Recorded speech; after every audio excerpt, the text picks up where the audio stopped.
ഉദ്ദേശിക്കുന്നത് നമ്മുടെ സുരേഷ് ഏട്ടൻ പറഞ്ഞ കാര്യത്തിലുള്ള ഒരു ആഡ് ഓൺ പറയാൻ വേണ്ടിയിട്ടാണ്.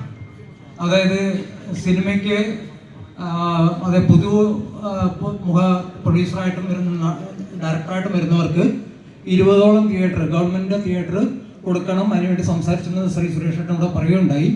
പക്ഷേ എൻ്റെ സംഘടനയുടെ ഒരു അഭിപ്രായം തമിഴ്നാട്ടിലൊക്കെ ചെയ്യുന്ന പോലെ പ്രമുഖ നടന്മാരുടെ, അതായത് വിജയ് പോലുള്ള സിനിമാ നടന്മാരുടെ പടം വരുന്നതിന് ശേഷം 1 മാസമെങ്കിലും ഈ സാധാരണ പുതുതായിട്ട് വരുന്ന ഡയറക്ടേഴ്സിൻ്റെ അല്ലെങ്കിൽ പ്രൊഡ്യൂസേഴ്സിൻ്റെ പടം അവിടെ പ്രദർശിപ്പിക്കാറുണ്ട്. കമ്പൽസറി ആയിട്ട് എല്ലാ തിയേറ്ററിലും പ്രദർശിപ്പിക്കണമെന്നാണ്.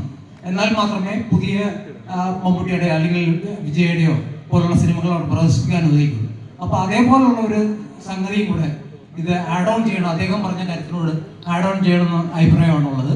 മറ്റൊരു കാര്യം, നമ്മുടെ ചിത്രാഞ്ജലി സ്റ്റുഡിയോ ഉൾപ്പെടെ മറ്റ് പലയിടത്തുമായിട്ട് 10,000-കണക്കിന് സിനിമകൾ കെട്ടിക്കിടപ്പുണ്ട്, അത് പൂർത്തിയാക്കാൻ കഴിയാത്തത്. അപ്പോൾ അതും സുരേഷിനെ പറഞ്ഞ് പല പ്രൊഡ്യൂസേഴ്സിൻ്റെയും കരച്ചിൽ അദ്ദേഹം ദിവസവും കേൾക്കുന്നു എന്ന് പറഞ്ഞു.